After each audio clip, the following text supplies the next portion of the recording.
नमस्कार। बीएड शिक्षकों के ब्रिज कोर्स परीक्षा को ध्यान में रखते हुए इस चैनल के द्वारा इंपॉर्टेंट स्टडी मटेरियल्स एवं नोट्स आपको प्रोवाइड किए जा रहे हैं। आप सभी जानते हैं आपको ब्रिज कोर्स परीक्षा में लेसन प्लान भी डेवलप करना है। हर विषय में लगभग 4 सब्जेक्ट जो आपके मुख्य रूप से हिंदी, अंग्रेजी या संस्कृत, इसके अलावा मैथ है और द वर्ल्ड अराउंड अस या हमारा अद्भुत संसार हिंदी में, इन 4 विषयों के लेसन प्लान भी आपको डेवलप करने हैं।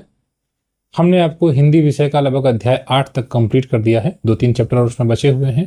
नोट्स वगैरह आपको उपलब्ध कराया है। ये सभी वीडियोस जो आपको प्रोवाइड किए जा रहे हैं या यूएस के लेटेस्ट पैटर्न पर आधारित है, आपके लिए बहुत महत्वपूर्ण है। आज के इस वीडियो में हम आपके सामने प्रस्तुत करेंगे इंग्लिश का लेसन प्लान। ठीक है, और लेसन प्लान चूंकि यूनिट प्लान का ही पार्ट होता है, एक यूनिट के अंतर्गत जैसे एनसीईआरटी की कक्षा 3 को आप देखेंगे तो फर्स्ट 3 चैप्टर्स एक यूनिट में है। एक यूनिट मतलब यह है कि मुख्य विचार एक होता है, उस पर आधारित कुछ चैप्टर्स होते हैं, 2-3 चैप्टर्स होते हैं। ठीक है, और हमारी एनसीईआरटी में क्लास 3 में जिस प्रकार से 3 चैप्टर्स दिए गए हैं, वे तीनों चैप्टर देखिए, एक तो पहला कलर्स है, दूसरा बादल एंड मोती है, तीसरा बेस्ट फ्रेंड है। ये पूरे भारत में कहीं भी किसी राज्य में आप हैं, मध्य प्रदेश में पढ़ रहे हैं, तैयारी कर रहे हैं मतलब ब्रिज कोर्स की, या आप राजस्थान में हैं, उत्तर प्रदेश में हैं, बिहार में हैं, आसाम में हैं, हर जगह के लिए, क्योंकि ये एनसीईआरटी है। और आप सभी जानते हैं कि हमारे अधिकतर राज्यों में जो गवर्नमेंट स्कूल हैं उसमें एनसीईआरटी को इम्प्लीमेंट कर दिया गया है। किस प्रकार से लेसन प्लान बनाना है, किस प्रकार से यूनिट प्लान बनाना है, ये सारी चीज़ें हम डिस्कस करते रहेंगे आगे। हमने एक स्टडी ग्रुप बनाया है, उसमें भी डेली बेस पर हमने आपको चीज़ें प्रोवाइड की हैं, सभी विषयों के नोट्स वगैरह प्रोवाइड किए हैं। हम आने वाले समय में लेसन प्लान वगैरह डेवलप करेंगे और उसमें आपको प्रोवाइड करेंगे। आप अगर ग्रुप से नहीं जुड़े तो आप ग्रुप से भी जुड़ जाएं। यूनिट प्लान के अंतर्गत 3 या 4 लेसन का या जितने भी मतलब एनसीईआरटी ने डिसाइड किया उसका हमें लेसन प्लान बनाना होता है। कभी कभी ऐसा होता है कुछ पुस्तकों में आप देखें, अंग्रेजी के अलावा अन्य पुस्तक में उसमें यूनिट नहीं दिया हुआ है, तो एक चैप्टर को एक यूनिट मानकर आप उसको पढ़ा रहे होते हैं। और एक चैप्टर चूंकि आप एक ही दिन में नहीं पढ़ा सकते हैं, कोई भी एक अध्याय है तो उसको पढ़ाने में आपको 4 दिन लग सकते हैं, 40-40 मिनट की 4 घंटे लग सकती है। तो 4 दिन के लिए आपको प्लान बनाना पड़ता है। ठीक है, तो ये भी हो सकता है कि एक ही चैप्टर के 4 लेसन प्लान बनाने पड़ जाए। ठीक है, तो चलिए हम आपसे डिस्कस करते हैं इंग्लिश की एनसीईआरटी क्लास 3 की जो संतूर है, जो लेटेस्ट बुक है, उस पर यूनिट प्लान इंग्लिश का है, क्लास 3 का है। अब इस यूनिट प्लान में आपको यूनिट प्लान तो नहीं बनाना है, लेसन प्लान बनाना है, लेकिन यूनिट प्लान क्या है आपके सिलेबस में दिया गया है, वो पूछा जा सकता है। ठीक है, तो यूनिट प्लान पहले देख लीजिए और उसके बाद उसके आधार पर अब जैसे यहाँ पे 3 चैप्टर्स हैं, तो इन 3 चैप्टर्स को पढ़ाने में सबसे पहले हम चैप्टर 1 को पढ़ाएंगे, तो इसको पढ़ाने में हमें कितना समय लगेगा, ये प्री प्लान होता है ना। ठीक है, एक प्रकार से हमको क्या पढ़ाना है वो पहले से ही हम डिसाइड कर ले रहे होते हैं। तो हमने यूनिट्स, इसमें 3 यूनिट्स जो इंग्लिश में निर्धारित किया गया है एनसीईआरटी के द्वारा, इन तीनों का हमने नाम लिख दिया और हमको 12 घंटे इसको कवर करने में लगेंगे, पूरे 3 चैप्टर्स को। ठीक है, तो 12 घंटे अगर आप डिवाइड करें 40 मिनट से, तो उसी हिसाब से आपको मतलब कितने पीरियड लगेंगे। ठीक है, तो उतना लेसन प्लान आपका बन जाएगा इस पर। सबसे पहले हमने इस यूनिट का ओवरव्यू दिया, यानी कि इन तीनों यूनिट, ये जो तीनों चैप्टर्स हैं और इस पर जो यूनिट है फन विद फ्रेंड्स, तो क्या मुख्य रूप से उसका उद्देश्य है, हम पहले उसको एक परिचय रख देते हैं यहाँ पर। तो यूनिट का हमने ओवरव्यू दिया है कि ये यूनिट इंट्रोड्यूस करता है learners to the value of friendship, दोस्ती, शेयरिंग, काइंडनेस, दयालुता, कोऑपरेशन एंड म्यूचुअल रिस्पेक्ट, एक दूसरे का रिस्पेक्ट करना, थ्रू पोएम्स एंड स्टोरीज, इसके थ्रू इट डेवलप्स। आप कक्षा 3 की, अगर आप एक शिक्षक हैं, पढ़ाई रहे होंगे, आपने एनसीईआरटी देखा ही होगा, तो आप कक्षा 3 की एनसीईआरटी की अंग्रेजी की पुस्तक एक बार ले लीजिएगा, आप उस या नेट से ही डाउनलोड कर लीजिएगा, उनमें आप उन चैप्टर्स को एक बार पढ़ लीजिएगा। ठीक है, बड़ा अच्छा लगेगा, तब आसानी से आप इसको बना पाएंगे। और अगर आप ब्रिज कोर्स की तैयारी नहीं भी कर रहे हैं तो इसी आधार पर आपको लेसन प्लान भी बनाना पड़ेगा। तो नहीं भी कुछ लोग कर रहे हैं तो उनके लिए भी ये बहुत महत्वपूर्ण है। ये एनसीईआरटी है, इट डेवलप्स लिसनिंग, स्पीकिंग। और बच्चों में हम क्या कर रहे हैं, लिसनिंग की स्किल है, स्पीकिंग है, रीडिंग है और राइटिंग स्किल इंग्लिश में, while enriching vocab related to colours. अब हम बच्चों को कलर्स वगैरह सिखाएंगे, इससे संबंधित शब्दावली बच्चे सीखेंगे, एनिमल्स का, फ्रेंड्स का और शेप वगैरह। The unit encourages joyful learning, ये यूनिट एक आनंददायक सीखने का माहौल क्रिएट करता है थ्रू सॉन्ग्स के थ्रू, स्टोरी टेलिंग के थ्रू, पिक्चर रीडिंग बच्चे कर रहे होंगे, इसमें रोल प्ले कर रहे होंगे, ग्रुप वर्क कर रहे होंगे। ठीक है, तो यहाँ पर हमने यूनिट का ओवरव्यू दे दिया। ठीक है, आप देखिए लर्निंग ऑब्जेक्टिव आपने यहाँ पर अलग अलग कॉलम में हमने यहाँ पर रख दिया है। ठीक है, कि आप बच्चे को सिखा रहे हैं तो उसका कोई ना कोई ऑब्जेक्टिव होगा, उद्देश्य होना चाहिए, बिना उसके कैसे। फिर हमने टॉपिक कर दिया, फिर टीचिंग लर्निंग एक्टिविटीज कॉलम में, फिर स्टूडेंट एक्टिविटीज। इसका नोट आपको पीडीएफ के रूप में व्हाट्सएप स्टडी ग्रुप में उपलब्ध कराया जाएगा, जो इस चैनल के द्वारा बनाया गया है। ड्यूरेशन है 3 घंटे। तो हमको पहला चैप्टर कवर करने में 3 घंटे लगेगा। ठीक है, अब इसमें हमने रिसोर्स या मटेरियल के रूप में क्या यूज किया? रिसोर्स मटेरियल मतलब एक प्रकार से आप जान ही रहे हैं कि आप जिसके थ्रू बच्चों को पढ़ा रहे होंगे, इसमें संतूर टेक्स्ट बुक है, कलर वगैरह हम ले सकते हैं, फ्लैश कार्ड, रियल ऑब्जेक्ट्स वगैरह हो सकते हैं, क्रेयॉन्स हो सकते हैं, ब्लैक बोर्ड है, वर्कशीट है, इन सबका प्रयोग हम करेंगे तो रिसोर्स मटेरियल के रूप में। इसमें आगे है असेसमेंट। आप पढ़ा रहे होंगे तो असेसमेंट भी करना है। आपने हिंदी भाषा देखा, उसमें भी असेसमेंट कर रहे हैं, अंग्रेजी में भी असेसमेंट कर रहे हैं, तो अब आपका असेसमेंट वाला है पोर्शन, इस पर हमने यहाँ पर डिस्कशन कर दिया है। अब जैसे learners identify and name different colours, ये आपका ऑब्जेक्टिव है कि बच्चे आइडेंटिफाई करें और अलग अलग कलर्स को जान पाए। Learners decide the poem with proper rhythm, ठीक है, प्रॉपर रिदम के साथ एक्सप्रेशन के थ्रू अब बच्चे पोएम्स को कहें, एक्सप्रेस करें। Learners use colour words in simple sentences, colour के जो वर्ड्स हैं उसको सिंपल सेंटेंस में बच्चे यूज करें and understand the importance sharing. ठीक है, इंपॉर्टेंस ऑफ शेयरिंग, तो शेयरिंग का मतलब बच्चे एक दूसरे को जो बांटते हैं, जब ड्राइंग वगैरह करते हैं तो तुम मुझको दो मैं तुमको देता हूँ, इस प्रकार से बच्चे बांट रहे हैं, तो इन सब चीजों को बच्चे समझ पाएंगे। ठीक है, तो यहाँ पर हमने इसका ऑब्जेक्टिव रख दिया, टॉपिक हमने आपको बता दिया। अब टीचिंग लर्निंग एक्टिविटीज में आपको क्या करना है, यहाँ पर आपने उसको रख दिया, the teacher shows colourful objects and flash cards. अध्यापक बच्चों को कलरफुल ऑब्जेक्ट दिखाते हैं, फ्लैश कार्ड दिखाते हैं। पिक्चर रीडिंग इज कंडक्टेड, आप पिक्चर रीडिंग करवा रहे हैं। ठीक है, इस प्रकार से the teacher decide the poem with action, action के साथ आप पोएम को कह रहे हैं, एक्सप्रेशन के साथ। लर्नर्स रिपीट द पोएम, ठीक है, बच्चे उसको मतलब रिपीट कर रहे होते हैं, हम इसी तरह से पोएम पढ़ा रहे हैं। तो हमने इस प्रक्रिया को यहाँ पर लिख दिया कि हाँ आपका जो है किस प्रकार से एक्टिविटी होगा अध्यापक का। अब बच्चों की क्या एक्टिविटीज होगा, इसमें हमने यहाँ पर रख दिया, observe colour around the classroom, बच्चे ऑब्जर्व करेंगे कलर को। ठीक है, नेम डिफरेंट कलर्स, अलग अलग कलर्स को बच्चे बताएंगे। Colour pictures using crayons, crayons के थ्रू बच्चे एक पिक्चर को कलर करेंगे।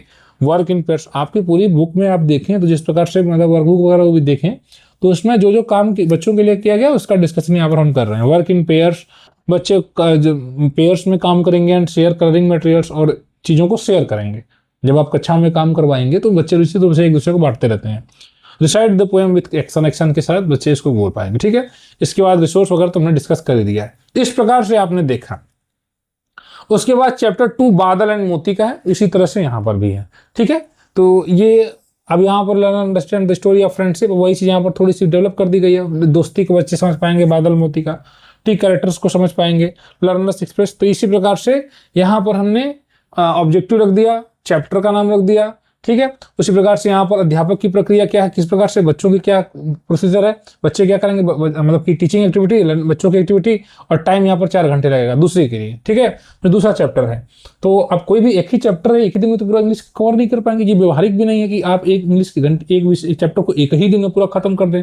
बहुत से शिक्षक कह रहे हैं कि हम एक ही लेसन प्लान बनाए हैं, तो बना सकते हैं, कोई इशू नहीं है, लेकिन समस्या भी है। NIOS ने जिस प्रकार से कहा है, अगर हम उसी प्रकार से चलेंगे तो वो ज़्यादा बेहतर होगा हमारे लिए। ठीक है, तो बाकी आप अपनी स्वेच्छा से आप अपने हिसाब से भी लेसन प्लान या यूनिट प्लान बना सकते हैं, लेकिन हमने जो बनाया है वो NIOS के अकॉर्डिंग बनाया है। ठीक है, अब यहाँ पर वही चीज़ें हैं, क्या क्या आप यूज़ कर रहे हैं। संतूर टेक्स्ट बुक है, स्टोरी पिक्चर कार्ड्स है, पपेट्स है, फ्लैश कार्ड्स है, ये सब चीज़ें हैं। और अब यहाँ पर आप इसमें क्या करेंगे, oral telling of the story, बच्चों की फिर से कहानी करवाएंगे, सीक्वेंसिंग इवेंट्स वगैरह करवाएंगे, आंसरिंग कंप्रेशन क्वेश्चन, इस प्रकार से आप करवाएंगे। ठीक, आगे इसी तरह चैप्टर 3 है बेस्ट फ्रेंड्स। इन तीनों चैप्टर्स की, और उसके बाद लास्ट में जो एक्टिविटी है इंटीग्रेटेड एक्टिविटी आप कराएंगे, इंटीग्रेट करके हमको पढ़ाना है। तो ये आपका यूनिट प्लान आपका देखें तो हो जाएगा। इसके बाद जब आप इस पूरे यूनिट को कंप्लीट कर लेंगे तो शिक्षक रिफ्लेक्शन मतलब करते हैं, मतलब आपने जो भी कुछ पढ़ा है उसमें कहाँ सुधार की गुंजाइश है, किस प्रकार से आपका अधिगम पूरी प्रक्रिया रही, उसको यहाँ पर आपको रिफ्लेक्ट करना है, एक प्रकार से लिखना है विचार, उसमें क्या चीज़ें मतलब सुधार आप कर सकते हैं उसको यहाँ पर बनाना होगा। ठीक है, अब जैसे यहाँ पर चीज़ लिखी गई है कि the unit was completed successfully. अधिकांश बच्चे एक्टिवली पार्टिसिपेट किए, कहानी वगैरह कहे, रोल प्ले में। कुछ बच्चे आप जो कमजोर रहते हैं उसको भी आप डिस्कस कर सकते हैं। Children showed interest in sharing ideas, बच्चे इंटरेस्ट डेवलप दिखाए आइडियाज को दिखाने में, वर्किंग टुगेदर देख सकते हैं करने में। सम लर्नर्स रिक्वायर्ड एडिशनल सपोर्ट, कुछ बच्चों को एडिशनल सपोर्ट की जरूरत थी रीडिंग में, अलाउड में एंड सेंटेंस फॉर्मेशन में। अब हम जब नेक्स्ट यूनिट को पढ़ाएंगे तो more opportunities for pair reading. अब आगे की प्लान है कि हाँ अगले यूनिट में हम अधिक अपॉर्चुनिटी देंगे पेयर रीडिंग की, वोकैब गेम्स की, और guided writing will be plan to strengthen the language development. भाषाई विकास के लिए हम गाइडेड राइटिंग वगैरह करवाएंगे। इस प्रकार से आप रिफ्लेक्शन बना दे रहे हैं। अब हम आते हैं लेसन प्लान पर। ठीक है सर, अब जो पहला चैप्टर है उसका लेसन, ये तो यूनिट प्लान आपने बना दिया, अब इस यूनिट के अंतर्गत पहला जो चैप्टर है उसका लेसन प्लान बनाएंगे हम। पहला लेसन प्लान, पहले दिन आप कक्षा में पढ़ाने जा रहे हैं, 40 मिनट की घंटी है, डेट आपने डाल दिया, सब्जेक्ट आपका इंग्लिश है, क्लास है, सेक्शन अपना वैसा हो जाएगा। पीरियड हमने यहाँ 1/4 लिखा, मतलब ये कि हमको इस चैप्टर को पढ़ाने में 4 घंटे लगेगा, तो हमने यहाँ पर आज पहला दिन है तो हम इंट्रोडक्शन टू कलर्स कराएंगे, ठीक है, यानी कि बच्चों से हम कलर का परिचय वगैरह करवाएंगे। अब हमारा लर्निंग ऑब्जेक्टिव क्या है, ये बहुत इंपॉर्टेंट होता है। ऑब्जेक्टिव मतलब उद्देश्य एक प्रकार से, ठीक है, पढ़ाने का क्या ऑब्जेक्टिव है आपके। तो बच्चे कॉमन कलर्स को जान पाएंगे। हम अगर कक्षा में इस चैप्टर को पढ़ा रहे हैं तो कुछ ना कुछ ऑब्जेक्टिव के साथ ही ना पढ़ाएंगे। ऐसा तो है नहीं कि कुछ भी हमने कर दिया, बच्चे कुछ भी कर दिए। हमने ये सोचा कि हाँ, हम जब इस चैप्टर को पढ़ाएंगे तो बच्चे कलर्स वगैरह को, कॉमन जो कलर है उसको आइडेंटिफाई कर लेंगे। रेड को बच्चा आइडेंटिफाई कर ले रहा है, बच्चा ग्रीन को आइडेंटिफाई कर रहा है, पिंक हम बच्चों को, तो हमने बेसिक कलर बच्चों को आइडेंटिफाई करवाने का ऑब्जेक्टिव ले रखा है। Learners will observe colours in their surrounding, बच्चे अपने आसपास के चीजें जो है उनके कलर को ऑब्जर्व करेंगे, देखेंगे। आसमान के बारे में, सर आसमान है, आसमान का कलर ब्लू है, इस प्रकार से बच्चे स्काई ब्लू है। Learner will listen attentively and respond to simple question, बच्चे रिस्पॉन्ड करेंगे सिंपल क्वेश्चन को। Learner will develop confidence in speaking simple English words related to colours, तो कलर से संबंधित जो सिंपल वर्ड्स हैं, जैसे बच्चा पिंक बोल रहा है, ब्राउन बोल रहा है, ब्लैक बोल रहा है, तो इसमें कॉन्फिडेंस होगा बच्चे को सिंपल इंग्लिश वर्ड्स को बोलने में। और learners will participate actively in classroom activities, हम जो क्लासरूम में एक्टिविटीज कराएंगे उसमें बच्चा पार्टिसिपेट करेगा। इस प्रकार से हम इस लर्निंग ऑब्जेक्टिव के साथ अपने क्लास में जाएंगे। हमारे पास क्या है, टीचिंग एड्स के रूप में हमने एनसीईआरटी टीचिंग एड समझ रहे हैं आप, यानी कि जिसकी सहायता से आप बच्चों को पढ़ा रहे हैं, हेल्प कर रहा है जो बच्चों का इस चीज को समझाने में, इस चीज को डेवलप करने में। जैसे आपने एनसीईआरटी का टेक्स्ट बुक रखा है, ठीक है, बिना बुक के कैसे पढ़ाएंगे। कलर का फ्लैश कार्ड रख दिया, कलर पेंसिल रख दी, क्रेयॉन्स रख दिया, कलर ऑब्जेक्ट रख दिया, कुछ चीजें, ब्लैक बोर्ड है आपके पास, चाक है, पिक्चर कार्ड से, ये सारी चीजें आपकी टीचिंग एड्स हैं, क्योंकि ये पढ़ाने में आपकी मददगार होंगी ये सारी चीजें। अब आप सबसे पहले बच्चों का प्रीवियस नॉलेज चेक करेंगे, ठीक है। आप प्रीवियस नॉलेज चेक करेंगे जब आप कक्षा में पढ़ाएंगे, तो the teacher will ask the following question to check the previous knowledge of the learners as well as for linkage with the topic at hand, ठीक है। यानी आप ये चेक करेंगे कि जो मतलब कि the teacher will ask the following question, एक क्वेश्चन आप पूछेंगे उससे कि बच्चे को जो आप टॉपिक पढ़ाने जा रहे हैं उसका पूर्व क्या अनुभव है, उसको आप पहले पढ़ाएंगे। ऐसे हम ही लोग हैं जब बच्चों को कुछ पढ़ाने जाते हैं तो क्या करते हैं, पहले उससे संबंधित पूर्व अनुभव बच्चे का चेक कर रहे होते हैं। जैसे बच्चे को अगर हम जोड़ बता रहे हैं या घटाना बता रहे हैं, तो जोड़ या घटाना बताने से पहले हम बच्चों के सामने 12 लिख के दिखाएंगे कि तो ये क्या लिखा है, हम फिर 7 लिख के दिखाएंगे क्या लिखा है। अब हम जब यह जान रहे हैं कि हाँ बच्चा संख्याओं को पहचान रहा है, तो वह जोड़ को सीख सकता है या घटाना लगा सकता है। अब समस्या यह है कि अगर हम बिना इन सारी चीज़ों को करे ही बच्चों को डायरेक्ट जाके बोर्ड पे लिख दे सवाल, और बच्चे को पता ही नहीं है, संख्या पहचान ही नहीं पा रहा, 7 5 क्या पता नहीं, तो क्या वो घटाना या जोड़ कर पाएगा, नहीं कर पाएगा। तो हमारी शिक्षण रणनीति ही गलत हो जाएगी। तो पहले तो हम जिस बच्चे को पढ़ाने जा रहे हैं उसका आकलन हम कर लेते हैं, तो पूर्व ज्ञान उसका चेक करते हैं ना। तो यहाँ पर भी हमको पूर्व ज्ञान करना है। जैसे which is your favourite colour, हमने बच्चे से पूछा कि बच्चों तुम्हारा मनपसंद कलर कौन सा है, व्हाट कलर इज योर्स, तुम्हारा स्कूल का बैग किस कलर का है। बच्चे कुछ ना कुछ आंसर देंगे ही, ऐसे तो है नहीं चुप रहेंगे। तो बच्चे कुछ ना कुछ बेसिक नॉलेज कलर की रखते हैं, ठीक है। What colour is your water bottle, तुम्हारे पानी का बॉटल किस कलर का है। Can you name any 3 colours, where do you see colours around. हमने इस प्रकार से प्रश्न बच्चों से पूछा, आप और भी प्रश्न पूछ सकते हैं, ठीक। उसके बाद प्रोसीजर क्या है आपका, प्रोसीड्योर क्या है, the teacher greets the learner and creates a joyful atmosphere. अब पढ़ाने की प्रक्रिया किस प्रकार से है, बच्चों से आप अध्यापक अच्छे से ग्रीट करते हैं और एक जॉयफुल एटमॉस्फेयर, आपका जो सराउंडिंग मतलब जो एटमॉस्फेयर है वो जॉयफुल है, आनंददायक है। हमारी कक्षाएं आनंदपूर्ण होनी चाहिए, इस बात पर जोर दिया गया फाउंडेशनल और प्रिपरेटरी स्टेज में विशेष रूप से। The teacher displace colourful object, बच्चों को आप दिखाते हैं, फ्लावर्स दिखाते हैं, फ्रूट्स दिखाते हैं, टॉयज दिखाते हैं। अब ये आपकी पढ़ाने की प्रक्रिया चल रही है ना, क्रेयॉन्स दिखाते हैं, ask learners to observe them, सबको दिखाते हैं बच्चों को, देखो ये सब ऑब्जर्व करो। Learners identify the colours of different, learners identify the colours, बच्चे कलर्स को आइडेंटिफाई करते हैं अलग अलग जो ऑब्जेक्ट है एक करके। अब उसके बाद अध्यापक और इंट्रोड्यूस कराते हैं कलर वर्ड्स, जैसे रेड को, ब्लू को, ग्रीन को, येलो को, ऑरेंज को, black, white, purple and rights them on the black board. अब आप उसको लिख के ब्लैक बोर्ड पे लिख रहे हैं, ठीक है। Learners repeat etch colour words after the teacher with correct pronunciation, सही उच्चारण के साथ जब अध्यापक बोल रहे हैं बच्चे भी उनके साथ बोल रहे हैं। आपने कहा कि ऑरेंज है, बच्चा भी ऑरेंज बोल रहा है, ब्लैक बोल रहा है, तो सही उच्चारण के साथ बच्चे रिपीट कर रहे होते हैं। The teacher ask learner two point object of different colours inside the classroom, अलग अलग जो आपकी कक्षा में जो चीजें हैं उसके कलर्स को आइडेंटिफाई करने के लिए अध्यापक कह रहे होते हैं। आपकी कक्षा में दरवाजा है, खिड़की है, कुर्सी है, विद्यालय के बाहर मतलब कमरे के बाहर कुछ चीजें दिखाई दे रही हैं, अगर पेड़ हैं, बच्चों किस रंग के हैं, तो बच्चे उसको कलर को बताने का प्रयास करेंगे। Learners play simple find the color game, the teacher calls out a color and learners quickly identify an object that of that color। यानी बच्चे एक find the color game खेलते हैं, ठीक है। the teacher calls out a color and learners quickly identify an object of that color। यानी कोई भी कलर, आपने कहा कि व्हाइट, तो बच्चा कोई भी चीज व्हाइट कलर का बताएगा। आपने कहा ब्लैक, तो बच्चा कोई भी चीज ब्लैक कलर का बताएगा कि मेरा बाल ब्लैक है। इस प्रकार से the teacher appreciate every learners participation and encourages everyone to speak confidently. इस प्रकार से ये पूरी की पूरी प्रक्रिया आप देख रहे हैं। आपके यहाँ पे एक कारक ये कि अध्यापक अप्रिशिएट करेंगे जो भी बच्चा भाग ले रहा है उसकी बात को, मतलब कि हमें वो करना है, उसको इनकरेज करना है कि हाँ तुमने बहुत अच्छा कहा, मतलब पॉजिटिव वे में लेकर जाना है। बच्चा जो भी कुछ कहे उसकी तारीफ करें आप, ताकि बच्चे के अंदर कॉन्फिडेंस डेवलप हो। ठीक है, हो सकता है कि बच्चा सही ना बताए लेकिन फिर भी आप उसकी तारीफ करिए। ठीक, आगे इसमें क्लासरूम एक्टिविटी, आप इस लर्नर रिसीव्स अ वर्कशीट। अब इसमें आगे आप क्लासरूम एक्टिविटी क्या करवाएंगे, हर बच्चे को आप वर्कशीट दे सकते हैं अलग अलग कलर ऑब्जेक्ट की।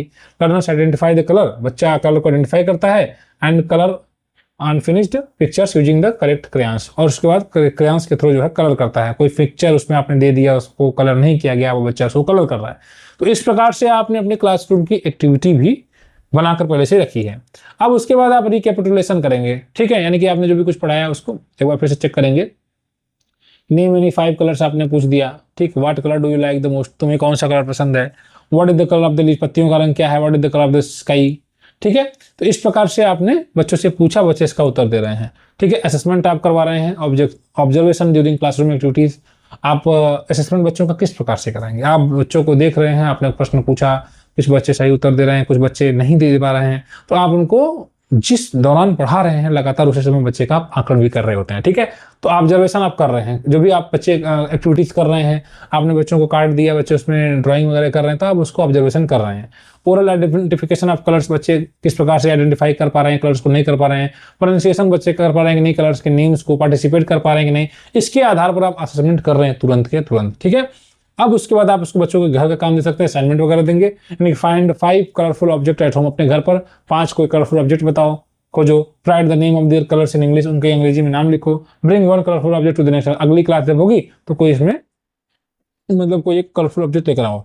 ठीक, इस प्रकार से आपके जो 40 मिनट का प्लान है 1 घंटे का वो हो जाएगा। ठीक है, अब इसमें रिफ्लेक्शन क्या है कि अब रिफ्लेक्शन में आप आपने जो भी कुछ पढ़ाया उसका एक प्रकार से फिर से आप वो कर लीजिए, रिवाइज कर लीजिए अपने आप को कि हाँ आपने इसमें कुछ पढ़ा है, कुछ इसमें संशोधन क्या हो सकता है, मतलब अपना आकलन, सीधी सी बात है। Most learners identify common colours, आपने देखा कि अधिकांश बच्चे जो है कॉमन कलर्स को सही तरीके से मतलब आइडेंटिफाई कर लिए। And actively participated in the colour game. ठीक है, और कलर गेम में पार्टिसिपेट किए। आपने देखा सम लर्नर्स रिक्वायर्ड हेल्प, कुछ बच्चों को प्रोनाउंसिएशन में हेल्प की जरूरत है। मोर स्पीकिंग प्रैक्टिस, कुछ बच्चों को स्पीकिंग की जरूरत थी। Vocab reinforcement will be provided in the next video, अगले क्लास में हम वोकैब रीइंफोर्समेंट करेंगे, नहीं वोकैब पर विशेष ध्यान देंगे। This lesson plan follow the, ठीक है, तो यहाँ पर हमने कह दिया कि एनआईओएस बेस्ड ये लेसन प्लान हमने आपके सामने एक प्रस्तुत कर दिया। ठीक है ना, अब इसी पर आधारित अब इसी चैप्टर का अगला है कलर्स पीरियड 2 ऑफ 4। अब इसी का देखिए लेसन प्लान 2 है, यहाँ पर 40 मिनट का आगे से है। ठीक, इसमें reading and recitation of the, अब आप कलर्स को इसमें क्या करेंगे, पढ़ेंगे। अभी तो आपने बेसिकली बच्चों से चर्चा वगैरह की थोड़ा बहुत, अब यहाँ पर आप रीडिंग कराएंगे और recitation of the poem colours, ये जो पोएम है उसको आप यहाँ पर करवाएंगे। ठीक, इसके बाद देखिए उसी तरह यह बनेगा। लेसन प्लान 3 है, अब इसमें देखिए एनसीईआरटी का संतूर है, कलर से 3 है, इसमें comprehension vocab and sentence formation आप करवाएंगे उसी चैप्टर को। ठीक है, उसी चैप्टर के अंतर्गत, चैप्टर वही कलर से है। ठीक, इसका टॉपिक थोड़ा चेंज हो गया।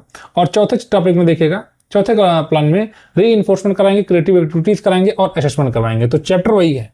ठीक है, चैप्टर वही कलर से है, तो ये चौथा प्लान हो जाएगा। इस प्रकार से आपने इसको देखा कि इस चैप्टर 1 को पढ़ाने में हमें 4 पीरियड लगते हैं, 4 घंटे लगती है। और बेसिकली ऐसा ही होता भी है, एक चैप्टर को हम एक दिन में थोड़ी नहीं पढ़ा पाते हैं। इस प्रकार से आप हमने एक उदाहरण के रूप में प्रस्तुत किया है। ये पीडीएफ वगैरह हम आपको व्हाट्सएप ग्रुप में उपलब्ध करा देंगे। इसी प्रकार से आप लेसन प्लान वगैरह डेवलप करेंगे जो एनसीईआरटी एनआईओएस बेस्ड है, बिल्कुल सही है, एक्यूरेट है। ठीक, बाकी ब्रिज कोर्स की बेहतरीन तैयारी के लिए आप चैनल को सब्सक्राइब जरूर करें, ज्वाइन कर सकते हैं। धन्यवाद।